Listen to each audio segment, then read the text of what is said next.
जय हिंद दोस्तों, नमस्कार। यूपीएससी 9 में आपका बहुत बहुत स्वागत है। बात करने वाले हैं यूनियन बजट 2025-26 की दोस्तों। Talking about union budget 2025 and 26 is very very important. यहाँ से क्वेश्चन, स्कीम्स, बजट का प्रोग्राम, उसका लेन देन, कहाँ से पैसा आया गया, there is a lot of thing. हो सकता है बजट थीम पूछ ली जाए, उसका डोमेन पूछ ली जाए, उसका डेवलपमेंट पूछ ले जाए और उसका एक्सपेंडिचर कितना है, revenue, budget, revenue receipt and all, capital receipt and all. तो सबकी बात करेंगे डिटेल में आज दोस्तों। स्टैटिक पार्ट की भी बात करेंगे। तो यूनियन बजट 2025-26 से क्वेश्चन आते ही हैं और आएंगे। खासकर 12 अक्टूबर जो एग्जाम यूपी पीसीएस का है, बीपीएससी का भी एग्जाम होने वाला है, इन सब के लिए बहुत ही बेहतरीन है ये बजट और इकोनॉमिक सर्वे, दोनों की बात करने वाले हैं। ठीक है, कंप्लीट करेंगे इनको डिटेल में दोस्तों। ठीक है, अभी इंग्लिश का है। नेक्स्ट वीडियो अगर आप लोग प्यार देंगे तो थोड़ा सा हिंदी में भी बना देंगे दोस्तों। ठीक है, चलो स्टार्ट करते हैं। ये यूनियन बजट में बेहतरीन ऑप्शंस हैं, कहां से है, कैसे आया, एक एक चीज को डिटेल में बताया गया है। चलो बात करते हैं। पहला है कि जो निर्मला सीतारमण जी हैं, हमारी फाइनेंस मिनिस्टर, 1 फरवरी 2025 को निर्मला सीतारमण जी जो फाइनेंस मिनिस्टर हैं, उनका 8वां बजट था। This is the 8th state budget of Nirmala Sitharaman ji. ठीक है, कौन सा है? 1 फरवरी 2025 को 8वां बजट पेश किया है इन्होंने।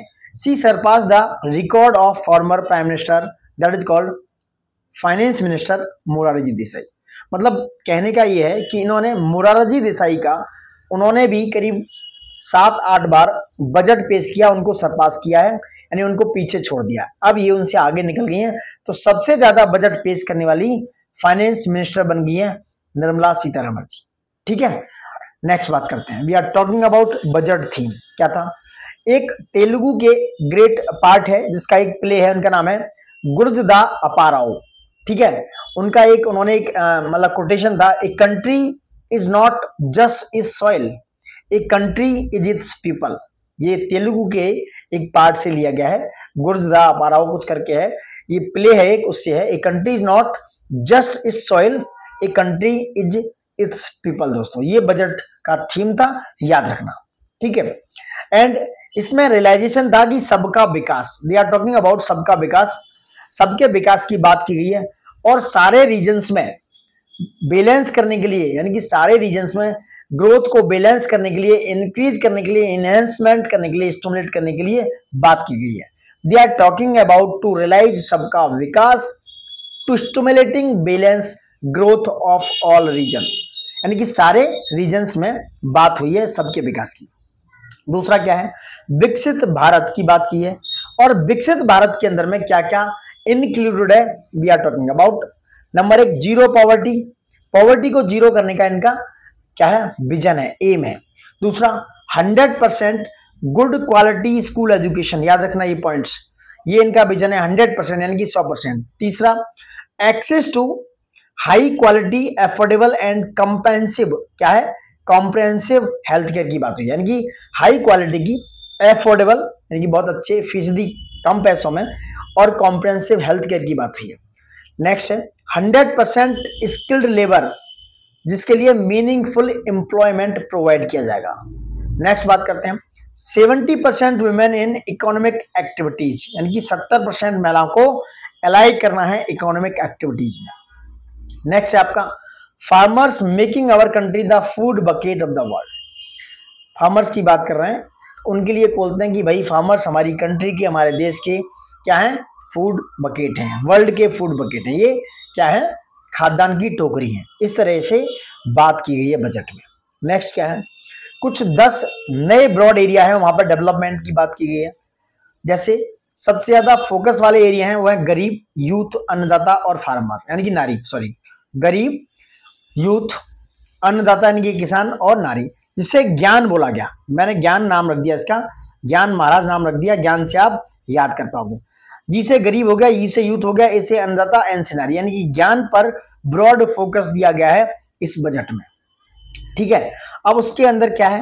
ये डेवलपमेंट मेजरमेंट का जो 10 ब्रॉड एरिया है उनकी बात कर लेते हैं। क्या है? 10 जो ब्रॉड एरिया, याद रखना दोस्तों, इन्होंने एग्रीकल्चर ग्रोथ एंड प्रोडक्टिविटी पे काम करना है। ठीक है, दूसरा, रूरल प्रॉस्पेरिटी एंड रेजिलियंस को बिल्ड करना है।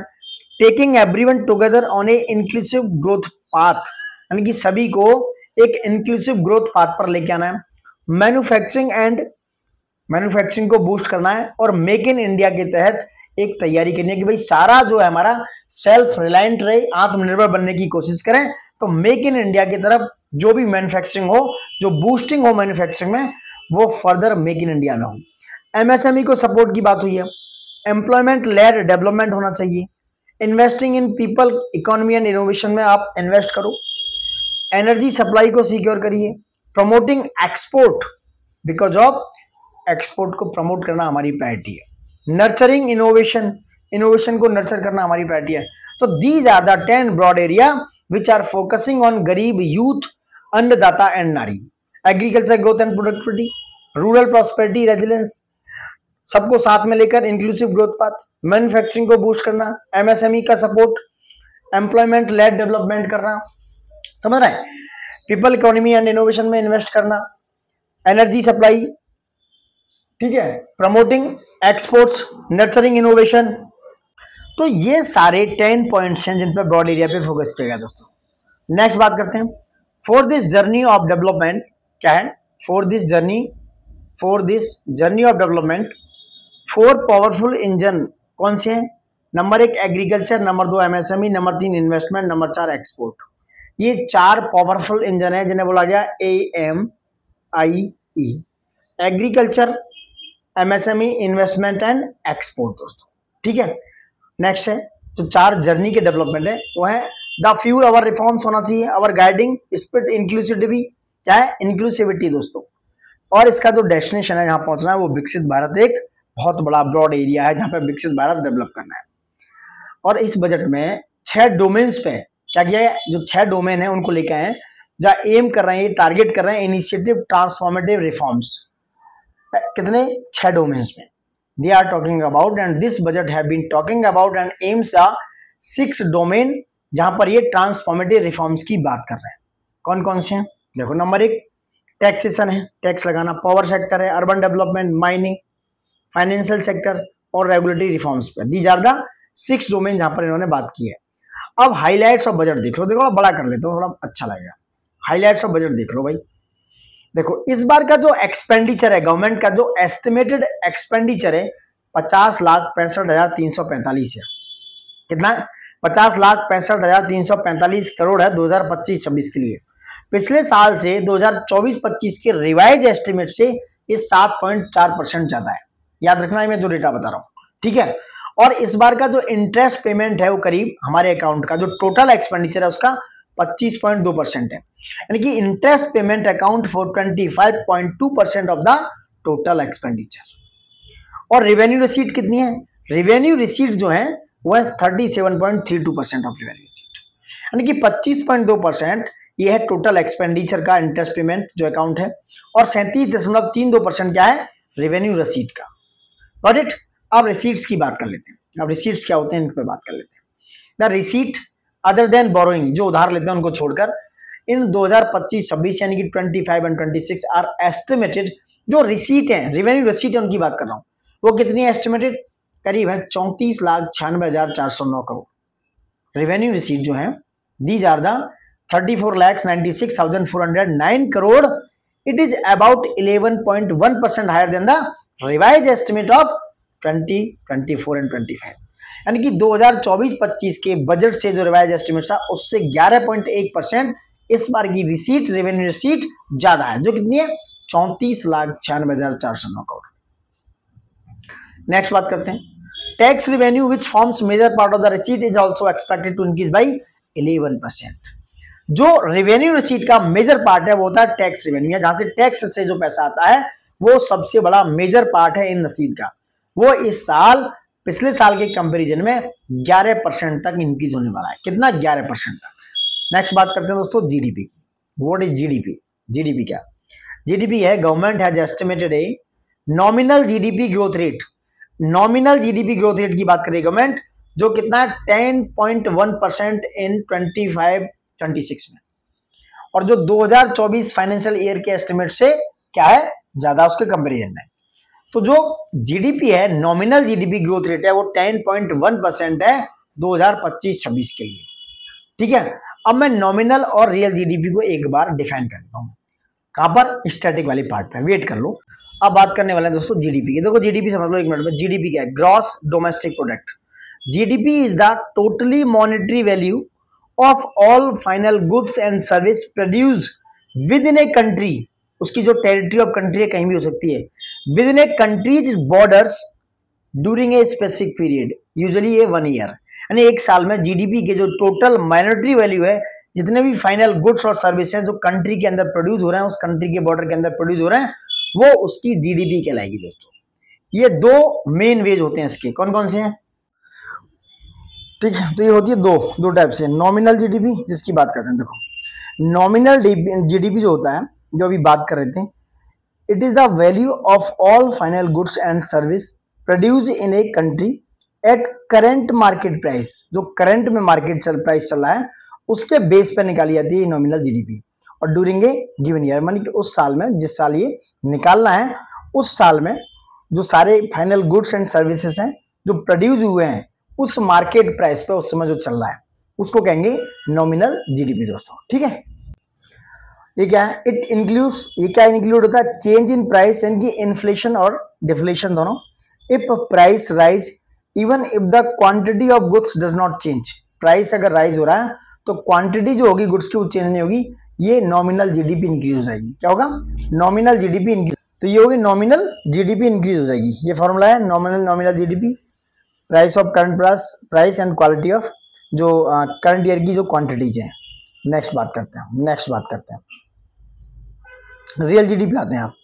रियल जीडीपी वो होती है दोस्तों, it is the value of all final goods and service produce in a country measured at constant price. जो बेस ईयर होता है, एक तरीके से बेस ईयर होता है, उस बेस ईयर के लेवल पे प्राइस निकाला जाता है, कांस्टेंट प्राइस निकाला जाता है, वो होता है रियल जीडीपी। और इसमें जो है इन्फ्लेशन एडजस्टेड होता है, मतलब एडजस्ट करके लगाया जाता है। It's reflect the actual increase in production rather than price changes.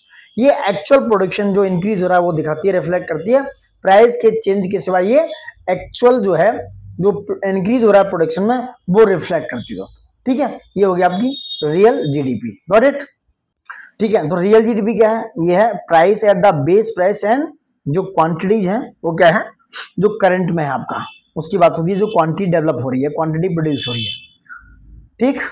अब मैं बात करने वाला हूँ एग्जाम्पल का। देखो 2023 के बेस से लेते हैं, इंडिया में प्रोड्यूस हुआ 1000 टन हो गेहूं, 20 रुपए पर किलोग्राम के हिसाब से 1000 टन हुआ, तो इसकी वैल्यू होगी 20,000 रुपए। वहीं 2024 में इंडिया में 1000 टन प्रोड्यूस हुआ, लेकिन इस बार उसका जो प्राइस है वो है 25 रुपए पर किलोग्राम, तो इसमें क्या होगी, 25,000 वैल्यू होगी। Even though the production is the same, यानी कि अगर देख रहे हो आप प्रोडक्शन दोनों जगह 23-24 में सेम है, but nominal GDP increase by 5,000 rupees because of inflation, क्योंकि अब महंगाई बढ़ चुकी है। जो पहले सामान जो गेहूं 20 रुपए में आ रहा था वो अब 25 रुपए में आ रहा है, ठीक है। इस तरीके से नॉमिनल जीडीपी आपकी कितनी हो गई, 5,000 रुपए इंक्रीज हो गई बिकॉज ऑफ इन्फ्लेशन, महंगाई की वजह से। अब रियल जीडीपी पे आ जाओ। रियल जीडीपी समझो क्या है, देखो वही same year, base year price था गेहूं का 20 रुपए पर किलोग्राम, 1000 कुंटल हुआ, 1000 किलो हुआ, मतलब 20,000 रुपए हो गया। 2024 में इवन प्राइस 25 रुपए है, बट रियल जीडीपी यूज करेगा बेस ईयर को, जो बेस ईयर प्राइस है उसको यूज करेगा, फिर भी 20,000 रुपए, यानी कि 1000 इंटू 20,000 रुपए 2024 में।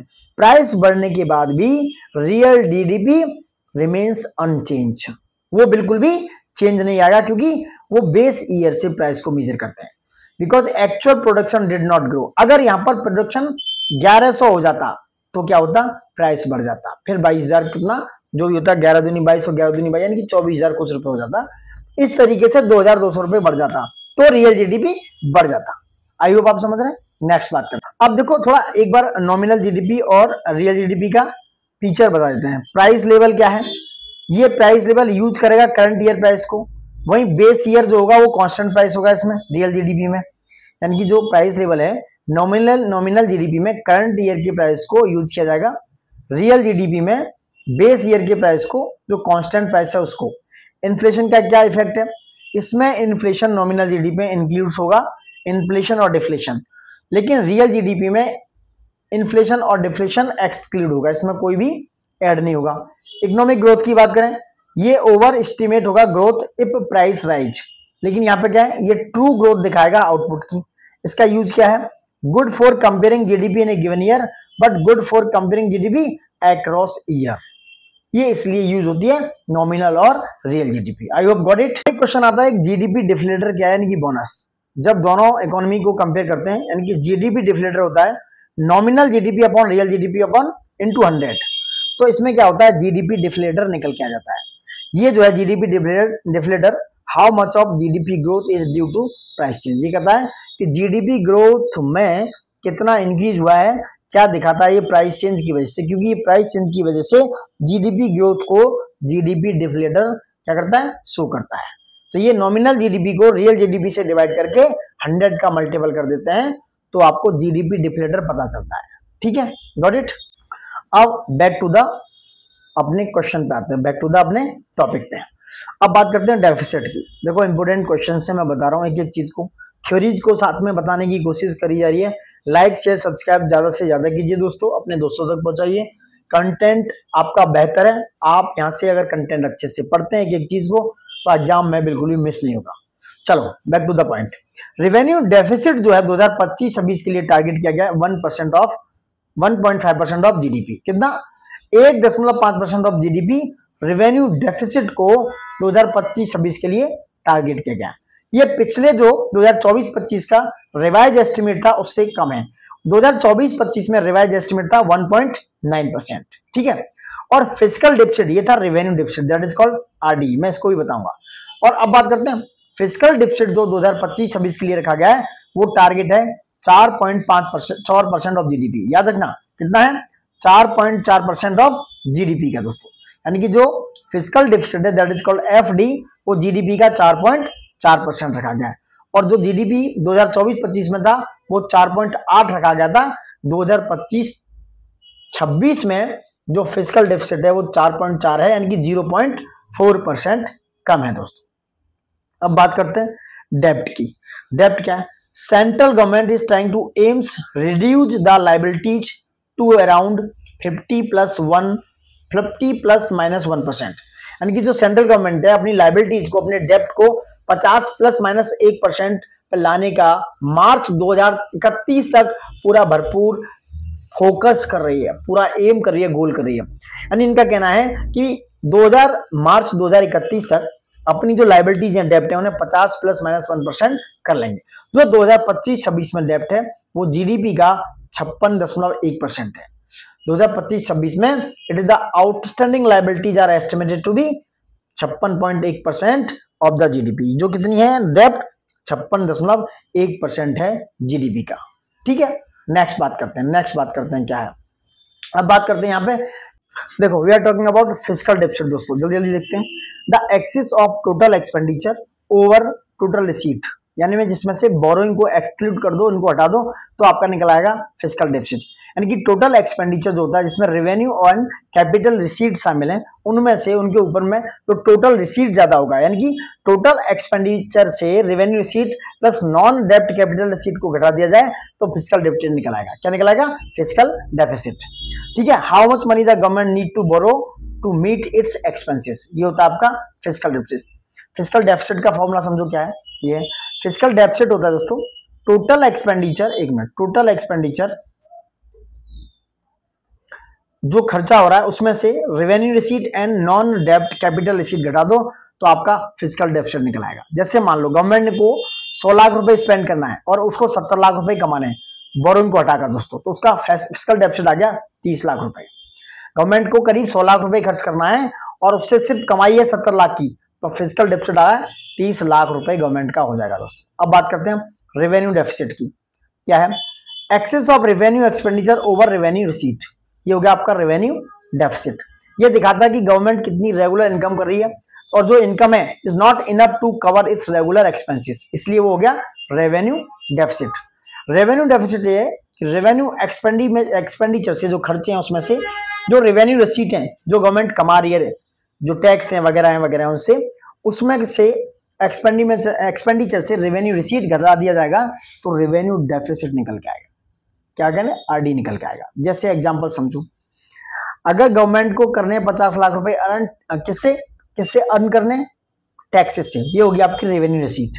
बट खर्चा कितना है 60 लाख, सैलरी पे है, सब्सिडी पे है, ये हो गया आपका रेवेन्यू एक्सपेंडिचर। तो इस समय रेवेन्यू डेफिसिट निकला आपका 10 लाख रुपए। क्यों? क्योंकि आपका एक्सपेंडिचर 60 लाख है और आप अर्न कर रहे हो 50 लाख रुपए जो रेवेन्यू रिसीट के रूप में आ रहा है, इसलिए आपका रेवेन्यू डेफिसिट 10 लाख रुपए हो गया दोस्तों। अब बात करते हैं प्राइमरी डेफिसिट की, क्या है? Fiscal deficit minus interest payment. Fiscal deficit में से इंटरेस्ट पेमेंट जो देने वो निकाल दो तो आपका प्राइमरी डेफिसिट निकल आएगा।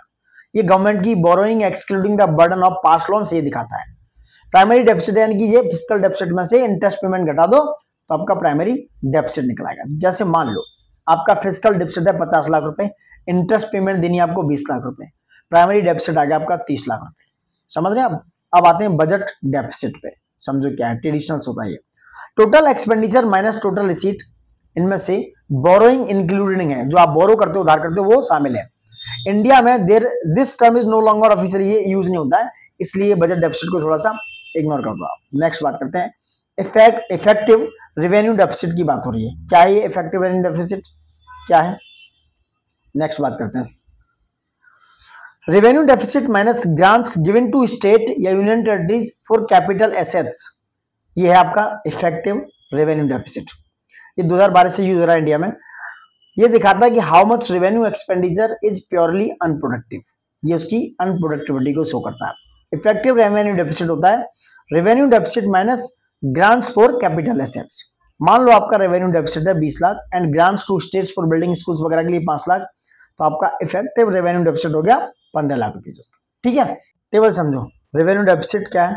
Revenue expenditure minus revenue receipt. ये दिखाता है कि शॉर्ट फॉल हो रहा है कहां पर? Regular income versus regular expenses में। फिस्कल डेफिसिट क्या दिखाता है? Total expenditure minus revenue receipt plus non डेब्ट कैपिटल रिसीट, ये टोटल बोरोइंग रिक्वायरमेंट्स को दिखाता है दोस्तों। नेक्स्ट है प्राइमरी डेफिसिट। प्राइमरी डेफिसिट क्या है? Fiscal deficit minus interest payment, ये बोरोइंग दिखाता है जिसमें से इंटरेस्ट बर्डन को हटा दिया जाता है। इफेक्टिव रेवेन्यू डेफिसिट, ये revenue deficit minus grants for capital assets, ये ओनली अनप्रोडक्टिव रेवेन्यू गैप को दिखाता है। नेक्स्ट बात करते हैं बजट डेफिसिट। क्या है ये budget deficit? Total expenditure minus total receipt होती है जिसमें से बोरोइंग इसमें शामिल होती है बजट डेफिसिट में। ये ओल्ड कॉन्सेप्ट है, नॉट यूज, ऑफिशियली यूज नहीं किया था, ओल्ड कॉन्सेप्ट है। मोनेटाइज डेफिसिट, इसमें से बोरोइंग आएगी आरबीआई की, borrowing from RBI, printing money वगैरह, ये डेफिसिट फाइनेंस होगा न्यू करेंसी दोस्तों। क्या होगा? Deficit finance by new currency. Got it? ये हो गया पूरा आपका। अब बात करते हैं नेक्स्ट। ठीक है, now we are talking about budget at a glance. ये बजट एट ए ग्लांस में बात करते हैं दोस्तों। यहाँ समझो क्या है। रेवेन्यू रिसीट कितनी है हमारी? रेवेन्यू रिसीट है आपकी 2025-26 का बजट एस्टिमेट है 34,20,409 करोड़। ठीक है, और आप इससे कंपेरिजन कर सकते हो, रिवाइज एस्टिमेट से भी कंपेरिजन कर सकते हो। दूसरा, टैक्स रेवेन्यू कितना है? ये इतना है 28,37,000। नॉन टैक्स रेवेन्यू 5,83,000 है। Capital receipt 16,44,936। Recovery of loan ये 29,000 करोड़। ठीक है, नेक्स्ट है बोरोइंग एंड अदर लाइबिलिटीज, ये है 15,68,936। टोटल रिसीट 50,63,345 है। वही टोटल एक्सपेंडिचर कितना है? ये 50,63,345, जो बजट भी है इसका, इस बार का दोस्तों हमारा यूनियन बजट भी है। ये सारा चीजें आपने देखा होगा। अब नेक्स्ट बात करते हैं क्या है। देखो रेवेन्यू डेफिसिट देखो 1.5 है, वैसे कितना है? वैसे 1.5 यानी कि 5,23,840 करोड़ है। ठीक है, नेक्स्ट है इफेक्टिव कैपिटल एक्सपेंडिचर कितना है? ये 15,48,282 लाख करोड़। ठीक है, ये इफेक्टिव रेवेन्यू डेफिसिट, वो कैपिटल एक्सपेंडिचर था, ये था 96,654 यानी कि 0.3% है। फिस्कल डेफिसिट कितना है? ये 15,68,936 यानी कि 4.4% जो रखा गया इस बार। और प्राइमरी डेफिसिट देखो, ये फिगर्स आते हैं दोस्तों, एग्जाम में पूछ सकते हैं, इसलिए बार बार याद करना, इनको मल्टीपल टाइम रिवीजन करना बहुत जरूरी है। तो प्राइमरी डेफिसिट है 2,92,598 यानी कि 0.8%। Got it? अब बात करने वाले हैं दोस्तों रुपया कम्स फ्रॉम 2025-26 के बजट में रुपया कहां से आएगा, ये टोटल बात करेंगे। देखो नंबर 1 पे है आपका बोरोइंग एंड अदर लाइबिलिटीज को हटा दो, इसको, इस वाले एक फैक्टर को अगर हम हटा दें, वैसे तो ये नंबर 1 पे है, अगर इनको हटा दें तो सबसे ज्यादा रुपया आएगा इनकम टैक्स से। कहां से? इनकम टैक्स से सबसे ज्यादा रुपया आएगा। उसके बाद जो सबसे ज्यादा रुपया आएगा वो आएगा जीएसटी से। Goods and service tax and other liabilities हैं, अदर टैक्सेस, वहां से आएगा नंबर 2 पे। याद रखना ये हायरकी में, क्रोनोलॉजी में लगाने को आता है। इनकम टैक्स नंबर 1 यानी कि 22% के साथ। नंबर 2 हो गया आपका गुड्स एंड सर्विस टैक्स जो 18% के आसपास है। उसके बाद है आपका कॉर्पोरेशन टैक्स, कितना है? 17%। कॉर्पोरेशन टैक्स कितना आपका दोस्तों? कॉर्पोरेशन जो है वो है आपका 17%। ठीक है, इनकम टैक्स 22 हो गया, जीएसटी 18 हो गया, कॉर्पोरेशन 17% हो गया। वहीं और बात करते हैं नॉन टैक्स रिसीट से कितना आएगा? 9%। ये आ सकता है, इसलिए याद रखने वाली बात है। और यूनियन एक्साइज ड्यूटी से 5%, कस्टम से 4% आएगा। और वहीं दोस्तों नॉन डेब्ट कैपिटल रिसीट से आपका 1% आएगा। समझ रहे हैं? तो नंबर 1 पे बोरोइंग एंड अदर लाइबिलिटीज को हटा दिया जाए, नंबर 1 क्या? इनकम टैक्स आ गया। नंबर 2 पे जीएसटी, नंबर 3 पे कॉर्पोरेशन टैक्स, नंबर 4 पे आ गया नॉन टैक्स रेवेन्यू, जो नॉन टैक्स रिसीट है जो 9% है। और नंबर 5 पे आ गया यूनियन एक्साइज ड्यूटीज, और नंबर 6 पे आपका कस्टम आ गया। ठीक है, गॉट इट। नेक्स्ट बात करते हैं। नेक्स्ट बात करते हैं, अब रुपया आया कहां से, अब जाएगा। अब जाएगा कहां कहां? इनकी रुपया goes to rupees goes to. दोस्तों बात करते हैं, देखो सबसे ज्यादा जो शेयर है रुपए में वो है state share of tax and duties का। किसका है? State share of tax and duties का दोस्तों। यानी कि स्टेट्स को जो पैसा गवर्नमेंट के द्वारा, सेंट्रल गवर्नमेंट के द्वारा दिया जाता है वो नंबर 1 पे है कितना? 22%। कितना है? यह है 22%। उसके बाद नंबर 2 पे क्या है? नंबर 2 पे आपका सेंट्रल सेक्टर स्कीम्स में, जो सेंट्रल सेक्टर स्कीम है, सेंट्रल गवर्नमेंट की स्कीम है, कैपिटल आउटले और डिफेंस और सब्सिडी को छोड़ दिया जाए, उनको एक्सक्लूड कर दिया जाए, तो यह 16%, जो 2 नंबर पर है। नंबर 1 पे है आपका स्टेट्स का share and tax and duties 22%। Number 2 पे है सेंट्रल सेक्टर स्कीम्स। नंबर 3 पे इंटरेस्ट पेमेंट। इंटरेस्ट पेमेंट है 20% दोस्तों। ठीक है, वही नंबर 4 पे सेंट्रली स्पॉन्सर्ड स्कीम्स हैं जो 8% है। और नंबर 4 पे ये डिफेंस जो भी 8% है दोस्तों। और अदर एक्सपेंडिचर भी 8% के दायरे में आते हैं। कितना? जो अदर एक्सपेंडिचर है, पेंशन में 4% जाता है, ये आपको याद रखना है, आपको हायरार्की में लगाया जाए। देखो और भी सब्सिडी में 6% है, finance commission and other transfer में 8% है। समझ रहे हैं? तो ये सारा डेटा है। नंबर 1 पे आपका क्या है? स्टेट के शेयर और टैक्स और ड्यूटीज। नंबर 2 पे है इंटरेस्ट पेमेंट। नंबर 3 पे सेंट्रल सेक्टर स्कीम्स। नंबर 4 पे सेंट्रली स्पॉन्सर्ड स्कीम्स और डिफेंस। और वहां पे फाइनेंस कमीशन जो अदर ट्रांसफर करता है वो भी है जो 8% है। नंबर 6 पे क्या है? अदर एक्सपेंडिचर, 7 पे सब्सिडी और लास्ट में है 4% के साथ पेंशन। ये रुपया आने के बाद यहाँ इतनी जगह डिस्ट्रीब्यूट हो जाता है और रुपया इतनी जगह चला जाता है दोस्तों। ठीक है, अभी देख लो एक बार और, दोनों जगह देख लो कहां से आता है कहां जाता है। ठीक है, अब बात करते हैं नेक्स्ट रिसीट जो 2025-26 में आने वाली है उनकी बात होगी। क्या है? देखो जो ग्रॉस टैक्स रेवेन्यू है बजट का दोस्तों, gross tax revenue is budget to increase by 10.8%। कितना इंक्रीज हुआ?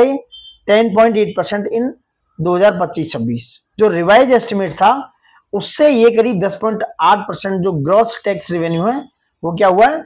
बढ़ा हुआ है दोस्तों, इंक्रीज हुआ है 10.8%। Got it. नेक्स्ट बात करते हैं, क्या है?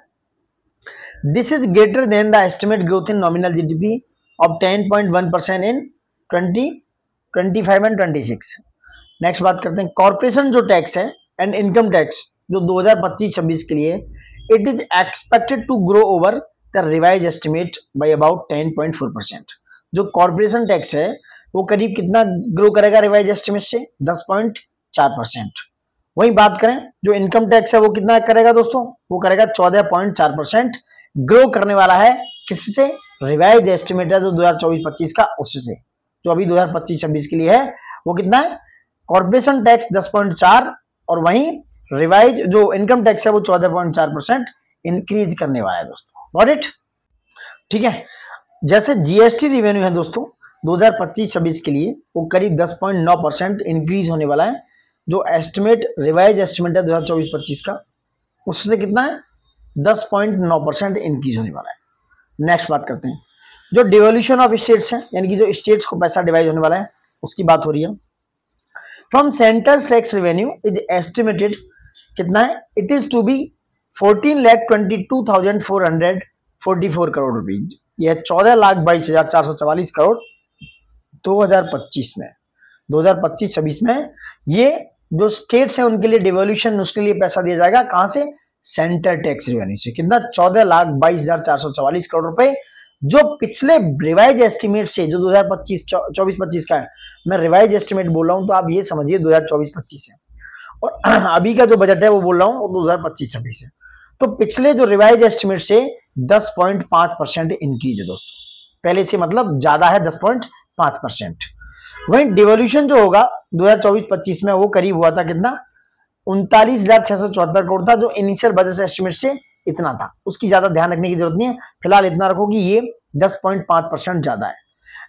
जो नेट टैक्स रेवेन्यू है, नेट टैक्स रेवेन्यू, ये इनको स्टेट के शेयर में से हटा दिया जाए। जो net tax revenue excluding states shares and taxes, मतलब स्टेट्स के शेयर को उसमें से हटा दिया गया है।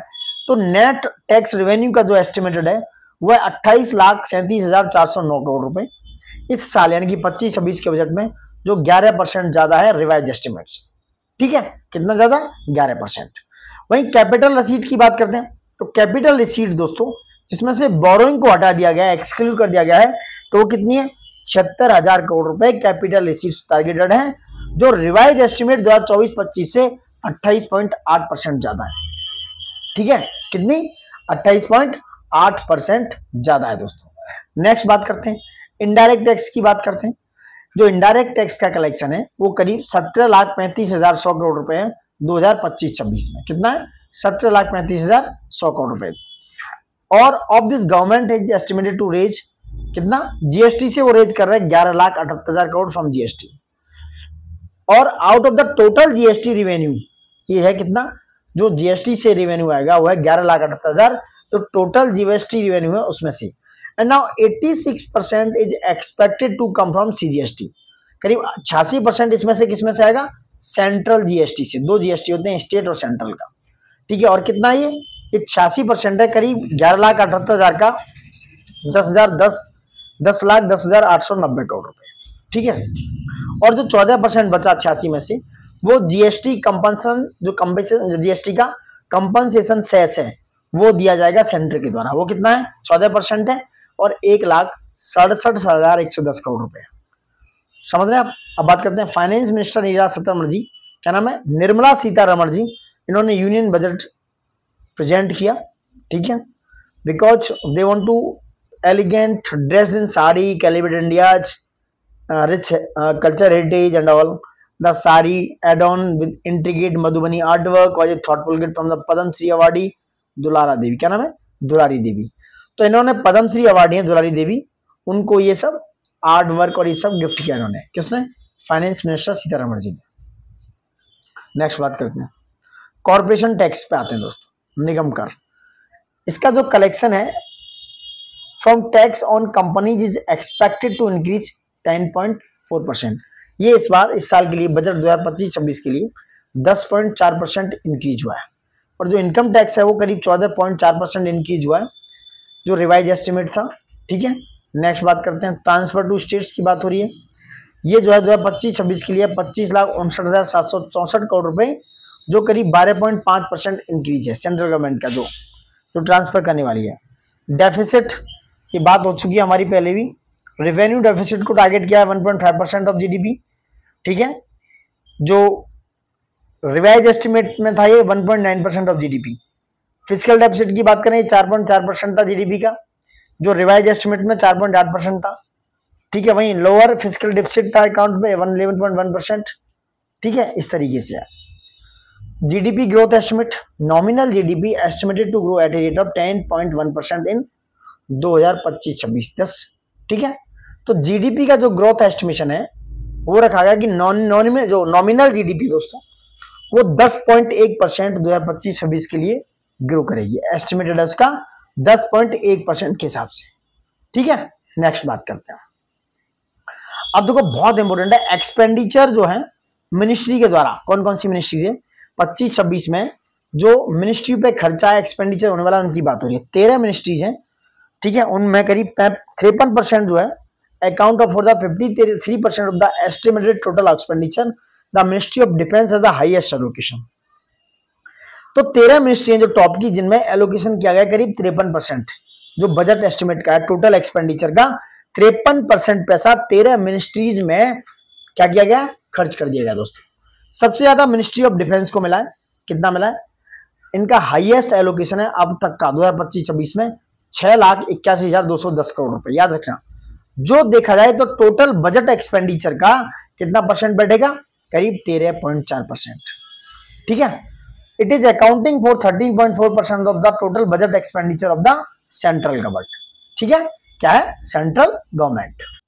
नेक्स्ट बात करते हैं और भी मिनिस्ट्रियां देखो, other ministry with the high allocation, कौन कौन सा हाईएस्ट एलोकेशन है, रोड ट्रांसपोर्ट एंड हाईवे को मिला है 5%, यानी कि 5.7% ऑफ द टोटल एक्सपेंडिचर, यानी कि road transport and highway ministry को दोस्तों 5.7% मिला है टोटल एक्सपेंडिचर का। अभी टोटल एक्सपेंडिचर है, याद रखना। रेलवे को 5% मिला है, होम अफेयर मिनिस्ट्री को 4.6%। तो याद रखना, सबसे ज्यादा मिला है डिफेंस को 13.4, रोड ट्रांसपोर्ट एंड हाईवे को 5.7%, रेलवे को 5 और होम अफेयर को 4.6%। अब कुछ मेजर आइटम्स हैं एक्सपेंडिचर जो सबसे ज्यादा रुपया खर्च किया जा रहा है। ये तो मिनिस्ट्री था। अब डिफेंस में, इंक्लूडेड डिफेंस में ही पैसा जो खर्च होगा वो होगा 4,51,732 करोड़ रुपए। रूरल डेवलपमेंट में कितना होने वाला है, रूरल डेवलपमेंट में होगा दोस्तों कितना, 2,66,877 करोड़ रुपए। याद रखना, ये इंपोर्टेंट है। और होम अफेयर में कितना खर्च होगा, 2,33,211 करोड़ रुपए। एग्रीकल्चर एंड एलाइड सेक्टर में 1,71,437, एजुकेशन में 1,28,650, हेल्थ में 98,311 करोड़। ये करोड़ में है, याद रखना, किसमें, करोड़ में। हेल्थ में कितना, 98,311 करोड़। अर्बन डेवलपमेंट में बात करें 96,777 करोड़। आईटी एंड टेलीकॉम में 95,298 करोड़। एनर्जी में है दोस्तों 81,174 करोड़ रुपए। कॉमर्स एंड इंडस्ट्री में 65,553 करोड़। सोशल वेलफेयर में 60,052 करोड़ रुपए। साइंटिफिक डिपार्टमेंट में है 55,679, यानी कि 55,679 करोड़ रुपीज साइंटिफिक डिपार्टमेंट में खर्च किया गया। ये सारा डेटा था आपका। अब देखते हैं मेजर अनाउंसमेंट क्या हुआ है। गवर्नमेंट ने दोस्तों लॉन्च किया है 6 ईयर मिशन फॉर द आत्मनिर्भर भारत इन पल्स, यानी कि दालों में 6 साल में, मतलब अगले 6 सालों में आत्मनिर्भर बनना, किसमें, पल्सेस में, दालों में। तो 6 ईयर मिशन फॉर आत्मनिर्भर भारत इन पल्सेस विद फोकस ऑन तूर, उड़द और मसूर। किस किस पे, तूर, उड़द और मसूर की दाल पे दोस्तों। वहीं एक मखाना बोर्ड एस्टेब्लिश किया गया है, कहां पर, बिहार में, पटना में दोस्तों। कहां पर, marketing of makhana processing value addition करने के लिए। लोन की लिमिट है जो मॉडिफाई की गई है, किसमें, इंटरेस्ट सबवेंशन स्कीम के अंदर में। तो 3 लाख से बढ़ाकर उसको 5 लाख कर दिया गया। ठीक है, जो केसीसी के थ्रू लोन मिलता था उस लिमिट को 3 लाख से बढ़ाकर 5 लाख कर दिया गया। याद रखना, एक प्लांट जिसकी एनुअल कैपेसिटी होगी 12.7 लाख मीट्रिक टन, वो नामरूप असम में एस्टेब्लिश किया जा रहा है। कुछ फंड ऑफ फंड्स दिया जा रहा है जो 10,000 करोड़ रुपए का जो सेटअप किया गया है। ठीक है, नेक्स्ट है भारतीय भाषा पुस्तक स्कीम। जो भारतीय भाषा पुस्तक स्कीम है इसको अनाउंस किया गया है, किसमें, डिजिटल फॉर्म इंडियन लैंग्वेज में दोस्तों, for school and higher education के लिए। 5 नेशनल सेंटर ऑफ एक्सीलेंस बनाए जा रहे हैं स्किलिंग के लिए। ठीक है, जो ग्लोबल एक्सपर्टीज और उसके साथ पार्टनरशिप के साथ बनेंगे, क्योंकि make for India, make for world manufacturing की रिक्वायरमेंट है, इसलिए स्किलिंग की रिक्वायरमेंट है। Jal Jeevan mission, mission to be extended until 2028। तो जो जल जीवन मिशन है उसको 2028 के लिए एक्सटेंड कर दिया गया है। ठीक है, नेक्स्ट बात करते हैं। ठीक है, अब करते हैं अर्बन चैलेंज फंड की। ये करीब 1 लाख करोड़ रुपए ये फंड अनाउंस किया गया है to implement the proposal for cities of growth hub, cities as growth hubs. ये अर्बन चैलेंज फंड भी लॉन्च किया गया दोस्तों। यहाँ पे कुछ और है, बात करते हैं आपकी redevelopment of cities water and sanitation के लिए, जो जुलाई के बजट में अनाउंस किया गया था। करीब 10,000 करोड़ रुपए का एलोकेशन है 2025-26 के लिए। मैरीटाइम डेवलपमेंट फंड है करीब 25,000 करोड़ का दोस्तों। ठीक है, नेक्स्ट बात करते हैं ग्रीनफील्ड एयर का है, वेस्टर्न कोसी सेंट्रल है। अब बात करते हैं डायरेक्ट टैक्स पे। यहाँ जाओ, no personal income tax payable up to income of 12 lakh, यानी कि आपकी अगर इनकम 12 लाख रुपए, एवरेज इनकम 1 लाख रुपए पर मंथ है, तो आपको कोई भी इनकम टैक्स पे नहीं करना है। ठीक है, other than special rate income such as capital gains under the new regime. Next है the limit will be 12.75 lakh for salaries tax payer due to standard deduction of 75,000 rupees. Next बात करते हैं रिवाइज टैक्स रेट स्ट्रक्चर है आपका। देखो क्या tax slab rate है 2.5 lakh basic exemption limit है, ठीक है। ये बेसिक एग्जम्पशन जो लिमिट है, नई और पुरानी, ओल्ड और नई है, ये नई है 4 लाख, या 4 लाख तक का एग्जम्पशन है, यहाँ 5 लाख का इनकम टैक्स रिबेट में, यहाँ 12 लाख है, यहाँ 50,000 स्टैंडर्ड डिडक्शन, यहाँ 75,000 है, ठीक है। तो 12 लाख तक का कुछ नहीं है, अप टू 2.5 जो नील है, ऐसे समझ सकते हो, इस तरह का रेट है। ये पूरा रेट स्लैब है, आप देख लो, पढ़ लेना एक बार, ठीक है।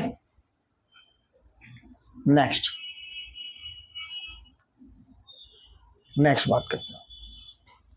अब आते हैं दोस्तों इकोनॉमिक सर्वे पे। मैं दोनों की बात करने वाला था, दोनों को कवर किया हुआ मैंने वीडियो में, ठीक है। Now we are talking about economic survey. दोस्तों इंपोर्टेंट है बहुत, इकोनॉमिक सर्वे की बात करने वाले हैं। अब समझो क्या है, बहुत इंपोर्टेंट है ये। देखो ग्लोबल इकोनॉमी जो ग्रो कर रही है, 1 मिनट, 2023 में ग्लोबल इकोनॉमी ने ग्रो किया है 3.3% का। देखो डेटा बताऊंगा, बहुत इंपोर्टेंट है। और जो आईएमएफ का प्रोजेक्शन है, इस बार का आईएमएफ का प्रोजेक्शन दोस्तों 2024 के लिए 3.2% रहा है। 2023 में 3.3, 2023 में 3.3, याद रखो आईएमएफ का प्रोजेक्शन है। क्या नाम है? आईएमएफ, इंटरनेशनल मॉनेटरी फंड की बात हो रही है। और 2024 में 3.2% और 2025 में बोला है कि 3.3% से ग्लोबल इकोनॉमी ग्रो करने वाली है। Got it?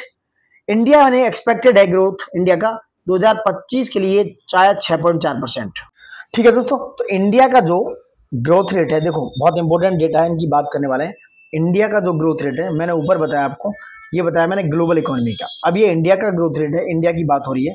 इंडिया का जो ग्रोथ रेट होने वाला है according to IMF financial year 2025 में 6.4%। कितना याद रखना डेटा, 6.4%। ठीक है। जैसे एग्रीकल्चर और सर्विस सेक्टर जो है बहुत ज्यादा स्टेबल कंजप्शन करने वाला है, led by agriculture and service with stable consumption. ठीक है। एग्रीकल्चर का जो पोस्टेड है वो कितना है? 3.8% growth, aided by record kharif output, good monsoon and rising rural demand. इसलिए एग्रीकल्चर का पोस्टेड कितना है? ये एग्रीकल्चर जो है एक तरीके से है कि एग्रीकल्चर का एक्सपेक्टेड ग्रोथ है 3.8%। इंडस्ट्री की जो ग्रोथ रेट है 6.2% है। वहीं सर्विस सेक्टर 7.2% की ग्रोथ से आगे बढ़ रहा है। ऐसे डेटा याद करो, ठीक है।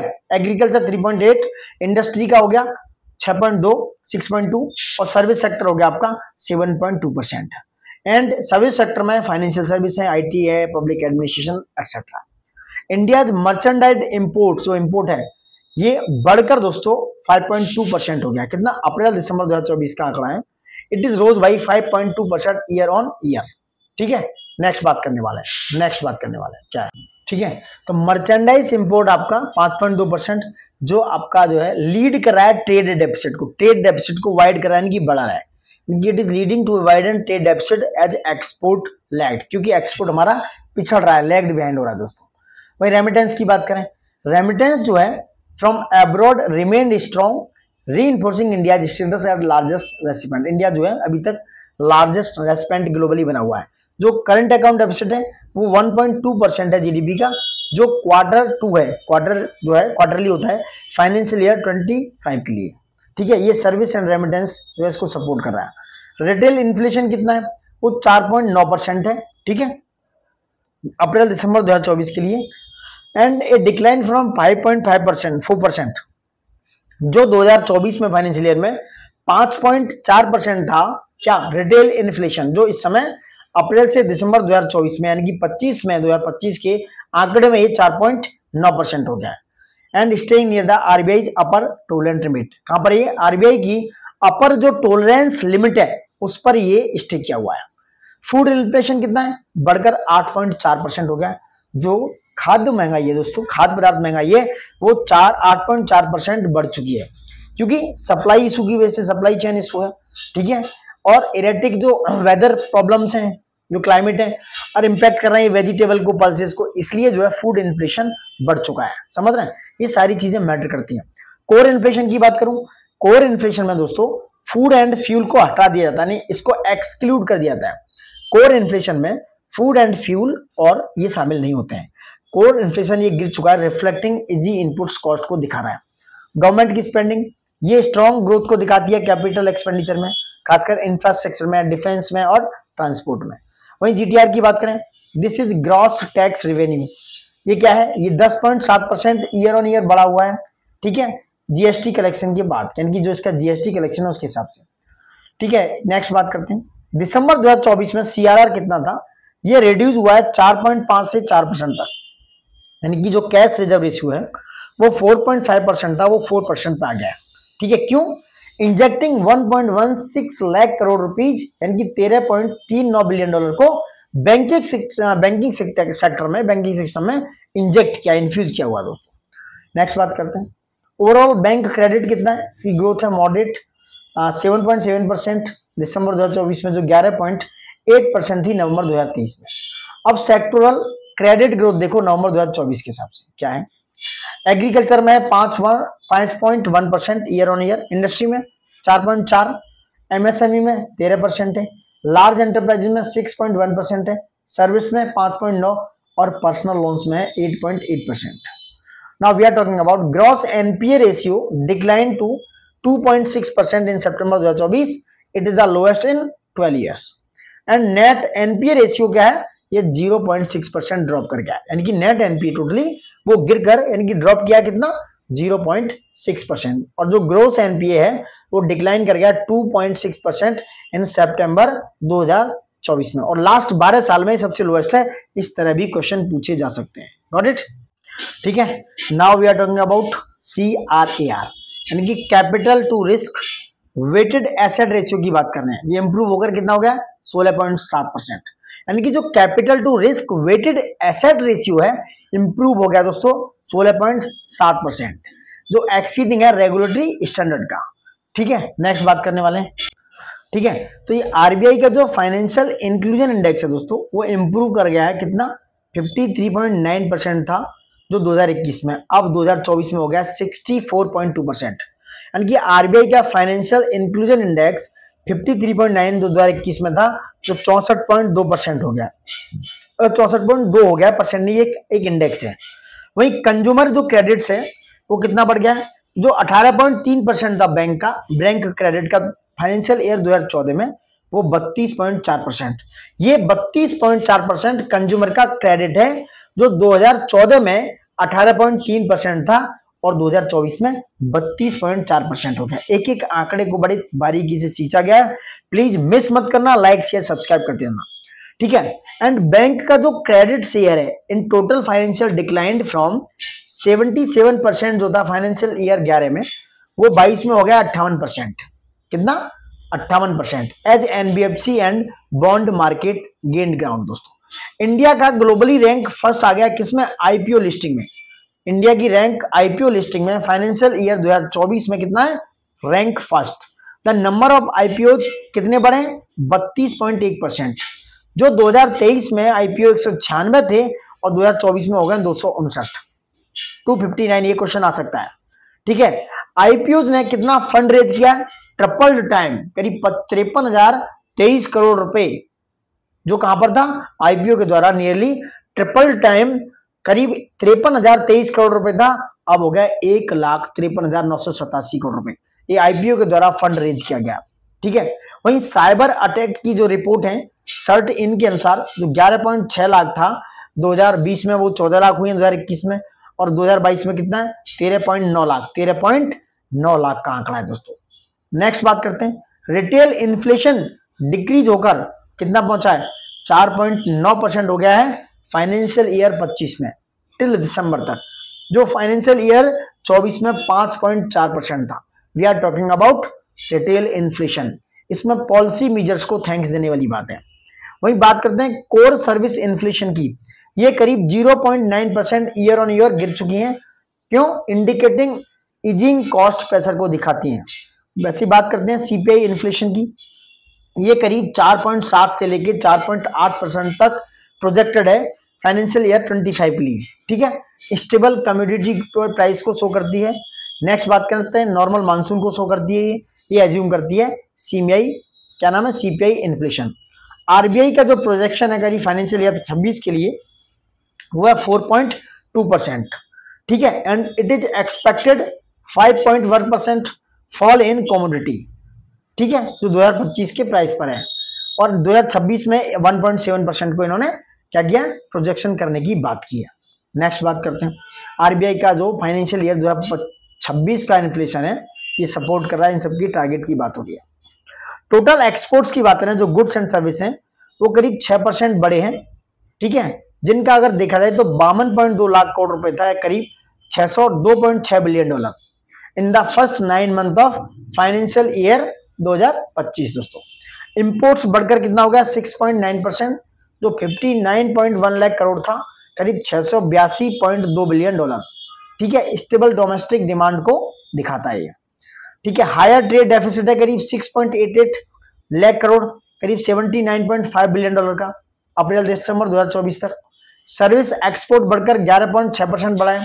ठीक है, वही प्राइवेट ट्रांसफर की बात करें रेमिटेंस की, वो 2.76 लाख करोड़ हो गया है, करीब 31.9 बिलियन डॉलर दोस्तों।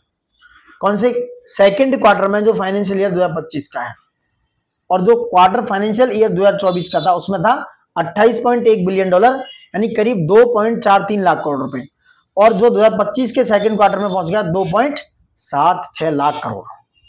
नेक्स्ट बात करते हैं फोरेक्स रिजर्व की। फोरेक्स रिजर्व कितना हो गया, ये हो गया 55.46 लाख करोड़ रुपए, यानी करीब 640.3 बिलियन डॉलर दोस्तों। ठीक है, एफडीआई का इनफ्लो, एफडीआई इंक्रीज हुआ है करीब 17.9% in the first 8 month of financial year 25, और ये करीब पहुंच गया 4.8 लाख करोड़ रुपए, जो 55.6 बिलियन डॉलर है। नेक्स्ट बात करते हैं क्यूमुलेटिव ग्रोथ जो है ग्रॉस एफडीआई का सिंस अप्रैल 2003, ये सरपास कर गया 1 ट्रिलियन डॉलर। एनआरआई का जो डिपॉजिट है दोस्तों, जो 88,363 करोड़ रुपए है, करीब 10.2 बिलियन डॉलर फाइनेंशियल ईयर 25 का आंकड़ा है, और लास्ट ईयर का आंकड़ा हुआ 46,780 करोड़ रुपए। वैसे बात करते हैं टेक्सटाइल एंड अपैरल सेक्टर में, एम्प्लॉयड ओवर 45 मिलियन लोग एम्प्लॉयड हुए हैं टेक्सटाइल एंड अपैरल सेक्टर में। It is contributing 2.3% of GDP and 12% of export. ये 12% एक्सपोर्ट को शो करता है दोस्तों। ठीक है, कितना है 2.94 लाख करोड़, करीब कितना हो गए 34 बिलियन डॉलर। नेक्स्ट बात करते हैं ई कॉमर्स एक्सपोर्ट, देख सकते हो। अब आते हैं आईएमएफ की प्रोजेक्ट इंडिया जीडीपी पे दोस्तों, कितना है आईएमएफ का इंडिया का जो प्रोजेक्शन जीडीपी है वो 5 ट्रिलियन डॉलर हो जाएगा 2028 तक, जो और 6.3 ट्रिलियन हो जाएगा 6.3 ट्रिलियन डॉलर हो जाएगा 2030 तक दोस्तों, with a nominal growth rate of 10.2% जो यूएसडी टर्म में है, एंड 10.7% जो इंडियन रुपीज में इंक्रीज हुआ है दोस्तों। वंदे भारत ट्रेन 17 नई पेयर चलाए गए हैं और 228 कोच प्रोड्यूस किए गए हैं फाइनेंशियल ईयर 2025 में। याद रखना, वंदे भारत ट्रेन के 17 नए पेयर हैं जो इंट्रोड्यूस हैं, 228 coaches. Mumbai Ahmedabad bullet train है जो करीब 47.7 बने, कितनी 47.17% कंप्लीट हो चुकी है, और जिसका टोटल खर्चा है 67,486 करोड़ रुपए, करीब करीब 7.7 बिलियन डॉलर। डीएफसी की बात करें करीब 96.4% है, 2,843 किलोमीटर नेटवर्क कंप्लीट किया जा चुका है डेडिकेटेड फ्रेट कॉरिडोर में। अमृत भारत स्टेशन स्कीम्स कितनी है, करीब 1337 स्टेशन अंडर मॉडर्नाइजेशन स्कीम के, जो अमृत भारत स्टेशन स्कीम है जो मॉडर्नाइजेशन पर डिपेंड करती है, 1337 स्टेशन को मॉडर्नाइज किया गया दोस्तों। ट्रिपल पी को लाए गए रेलवे में, क्या है ये ट्रिपल पी। 17 प्रोजेक्ट कंप्लीट किए गए करीब 16,434 करोड़ रुपए के, और 8 चल रहे हैं करीब 16,614 करोड़ रुपए के। भारतमाला परियोजना 76% जो है करीब 34,800 किलोमीटर हाईवे को कंप्लीट किया गया है, 55% कंस्ट्रक्टेड हो चुके हैं। वही 6 अवार्डेड है सो फॉर। वही उड़ान स्कीम की बात करें, उड़ान स्कीम क्या है, अब बात करते हैं उड़ान स्कीम की। उड़ान स्कीम अभी ऑपरेशनलाइज है, इसमें 619 रीजनल एयर रूट्स को बनाया गया है और पोर्ट्स बनाए गए ट्रिपल पी प्रोजेक्ट के थ्रू। करीब 98 प्रोजेक्ट हैं जिनकी जो लागत है 59,800 करोड़ रुपए है। ठीक है, नेक्स्ट इंस्टॉल्ड पावर कैपेसिटी करीब 456.7 गीगावाट पहुंच गई है, जिसमें से 47% ये रिन्यूएबल एनर्जी है। याद रखना दोस्तों। सोलर एनर्जी की बात करें, यह 97.8 गीगावाट। 5G नेटवर्क जो डिप्लॉय हुआ है 779 यानी कि 779 डिस्ट्रिक्ट्स में, करीब 4.6 लाख टावर इंस्टॉल किए गए। भारत नेट की बात करें, ब्रॉडबैंड रीच कर गए कितने 2.14 लाख ग्राम पंचायत तक। जल जीवन मिशन की बात करें, 79.1% रूरल होम्स जिनके पास टैप वाटर मौजूद है दोस्तों, करीब 17% था जो 2019 में, अब 79.1% हो गया है। स्वच्छ भारत मिशन की बात करें, ठीक है, करीब 3.64 लाख विलेज ODF प्लस हैं, यानी कि वो ODF फ्री हो गए हैं। इंडिया का 7th रैंक है ग्लोबली सर्विस एक्सपोर्ट सेक्टर में 2023 में, जो 4.3% ग्लोबल शेयर को क्या करता है, शेयर्स के साथ इंपैक्ट करता है। USA, UK, जर्मनी और आयरलैंड को दोस्तों फॉलो करता है इंडिया। सर्विस सेक्टर का कंट्रीब्यूशन कितना है, करीब 55%। जो इंडिया का जीवी है उसका 55% सर्विस सेक्टर के किसमें, सर्विस सेक्टर का कंट्रीब्यूशन है 25 में, और ये करीब 50.6% था करीब 2014 तक। ठीक है, और यहाँ सर्विस सेक्टर में करीब अगर देखा जाए वर्कफोर्स का रफली आंकड़ा देखा जाए अप्रोक्स 30% वर्कफोर्स सर्विस सेक्टर में लगा हुआ है। FDI इनफ्लो कर रहा है सर्विस सेक्टर में करीब 49,379 यानी कि 49,379 करोड़, जो $5.7 बिलियन है। इंडियन रेलवे 8% का ग्रोथ दिखा रहा है पैसेंजर ट्रैफिक में, 5.2% का ग्रोथ दिखा रहा है अपने फ्रेट कॉरिडोर्स में। ठीक है, वही रोड ट्रांसपोर्ट की बात कर लो, 78% ट्रांसपोर्ट है जीबीए का। एग्रीकल्चर सेक्टर में क्या है, एवरेज रेट है एनुअली 5% 2020 से 25 के बीच में। वहीं अप्रोक्सीमेटली 16% जो जीडीपी का है वो फाइनेंशियल ईयर 2024 का कंट्रीब्यूट कर रहा है, जो सपोर्ट करेगा करीब 46.1% ऑफ इंडियाज पॉपुलेशन। नेक्स्ट बात करते हैं दोस्तों, नेक्स्ट आंकड़ा क्या कह रहा है आपका, देखो वेरी इंपोर्टेंट है, इसको भी देख लो। लाइव स्टॉक और सारा है, ये देख लेना, लाइव स्टॉक आप वगैरह देखना चाहो तो। अब देखो मार्च 2024 तक इंडिया का जो 7.75 करोड़ एक्टिव केसीसी थी, यानी कि किसान क्रेडिट कार्ड, जो 9.82 लाख करोड़ लोन उनको प्रोवाइड किया गया था। करीब 11 करोड़ से ज्यादा फार्मर्स इससे बेनिफिट उठा रहे हैं पीएम किसान स्कीम से, जो 23.6 लाख एनरोल्ड कर रहे हैं प्रधानमंत्री किसान मत्स्य योजना में दोस्तों, जो पेंशन स्कीम की योजना है। ठीक है, जो इनहेंस कर रहे हैं फाइनेंशियल एंड सोशल सेफ्टी को। ये हो गया आपका आंकड़ा जो किसानों के थ्रू था। एनर्जी ट्रांजिशन की बात करते हैं, नवंबर 2024 तक इंस्टॉल्ड इलेक्ट्रिसिटी कैपेसिटी कितनी है, कोयल में है सबसे ज्यादा 46.2%, याद रखना, नंबर 1 पर है। नंबर 2 पर है सोलर 20.6% के साथ, नंबर 2 विंड है, नंबर 3 10.5%, हाइड्रो है नंबर 4 10.3%, न्यूक्लियर है सबसे कम नंबर 5 पे। तो नंबर 1 कोयल, 2 solar, 3 wind, number 4 hydro, number 5 nuclear. Non fossil source की बात करें दोस्तों, वो है 22.8 कंट्रीब्यूशन करते हैं। Non fossil source has been contributed 22.8% to electricity in financial year 23। इसमें हाइड्रो 8.8%, रिन्यूएबल 11.5%, न्यूक्लियर है 2.5%। ठीक है, बात करते हैं नेक्स्ट। इंडिया का जो ग्लोबल कॉयल रिजर्व है वो 10% है। इंडिया 10% ग्लोबल कॉयल रिजर्व का 10% होल्ड करता है, बट ओनली 0.7% क्या है, ग्लोबल नेचुरल गैस रिजर्व है। ठीक है, तो ये जो ग्लोबल कॉयल रिजर्व का इंडिया 10% होल्ड करता है, बट ओनली 0.7% हमारे पास नेचुरल गैस रिजर्व है। नेक्स्ट, ग्रीन हाइड्रोजन मिशन, इसका एम क्या है, ये करीब प्रोड्यूस करेगा 5 मिलियन मीट्रिक टन एनुअली 2030 तक। ठीक है, और रिड्यूस कर देगा 50 million tonne of carbon dioxide and install करेगा 125 गीगावाट रिन्यूएबल एनर्जी दोस्तों। नेक्स्ट है PM Surya Ghar Yojana, is very important. देखो सारे आंकड़े इसमें बहुत इंपोर्टेंट है, सारा डेटा। पीएम सूर्य घर की बात कर रहे हैं, इसका टारगेट है कि 30 gigawatt roof top solar capacity develop करना 2027 तक। ग्रीन एनर्जी कॉरिडोर्स क्या है, पहला ग्रीन एनर्जी कॉरिडोर है जो 9136 किलोमीटर ऑफ लाइन्स बिछाई जाएगी करीब 21,413 मेगावाट के साथ। सेकंड में करीब 7 स्टेट्स में होगा ये। सोलर पार्क करीब 40,000 मेगावाट टारगेट किया गया, 12,200 मेगावाट कमीशनिंग के साथ दोस्तों। अब आते हैं house hold expenditure and equality पे। मंथली पर कैपिटा एक्सपेंडिचर की बात हो रही है 2023-24 में, इंक्लूडिंग फ्री आइटम्स। जैसे रूरल में बात करें, रूरल में क्या है 4,247 है, अब यानी कि फ्रॉम 4,122 से 4,247 हो गया। फ्री आइटम्स को इसमें इंक्लूड कर दिया जाए तो ठीक है, वैसे 4,122 है monthly per capita expenditure. Urban में ये पहुंच गया 7,078, और अगर जो फ्री आइटम्स हैं उन्हें हटा दिया जाए तो वह 6,996 रुपए। Got it. अर्बन रूरल जो है मंथली पर कैपिटा गैप वह कितना डिक्रीज हुआ है, 84%। फ्रॉम 84% से 2011-12 में था, वो 70% पहुंच गया 2023-24 में, जो गैप है अर्बन रूरल का।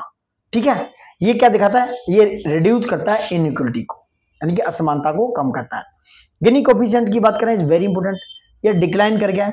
ये फॉलिंग इनकम जो है, सोइंग फॉलिंग इनकम इनइक्वलिटी को दिखाता है, यानी कि इनकम में जो इनइक्वलिटी है वो फॉल हुई है, गिरी हुई है। जैसे रूरल में है 0.237, जो 0.266 था, अर्बन में 0.284 है तो 0.314 था।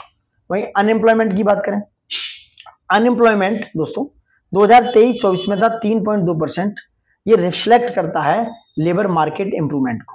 वहीं अर्बन अनएम्प्लॉयमेंट का रेट ड्रॉप होकर आया 6.6%, ठीक है, जो 6.4% हो चुका है सेकेंड क्वार्टर में 2025 के। 14 स्टेट्स क्या दिखाते हैं, वो दिखाते हैं कि 10 परसेंटेज पॉइंट्स इंक्रीज हुआ है किसमें, WPR में, वर्क पार्टिसिपेशन रेट, और 11 स्टेट्स में लेबर फोर्स पार्टिसिपेशन रेट में 2017-18 से। FLPR में क्या हुआ है, फीमेल लेबर फोर्स पार्टिसिपेशन में वो बढ़कर 23.3% हो गया है, जो 2017 में था, अब हो गया 41.7%, यानी कि फीमेल लेबर फोर्स पार्टिसिपेशन बढ़कर 23.3% था 2017-18 में, जो 41.7% हो गया 2023-24 में दोस्तों, खासकर रूरल एरियाज में। ये बात हो रही है female labour force participation. Now we are talking about gig workers. क्या है, गिग वर्कर्स, गॉट इट। ये करीब ग्रो करे हैं 23.5%, यानी कि 23.5 मिलियन गिग वर्कर्स दोस्तों, जो करीब नॉन एग्रीकल्चर एम्प्लॉयड में 6.47% थे। कितने थे, 6.7 ऑफ नॉन एग्रीकल्चर एम्प्लॉयमेंट थे, वो 23.5 मिलियन हो जाएंगे 2023 तक। दिस इज द आंकड़ा ऑफ गिग वर्कर्स दोस्तों। ये पूरा आंकड़ा दोस्तों इकोनॉमिक सर्वे और आपका इकोनॉमिक बजट का था। वेरी वेरी इंपोर्टेंट आंकड़ा है, बहुत ही बेहतरीन डेटा के साथ मैंने इसको कंपाइल किया है। यहां से आपके क्वेश्चन में डायरेक्ट क्वेश्चन आएंगे, कम से कम 4 से 5 क्वेश्चन आपको स्कीम से रिलेटेड, यहां से रिलेटेड एग्जाम में देखने को मिलेंगे। मिस मत करना दोस्तों, सबसे रिक्वेस्ट है लाइक शेयर सब्सक्राइब करते रहिए और ज्यादा से ज्यादा दोस्तों तक पहुंचाइए। Thank you for watching it and जय हिंद दोस्तों।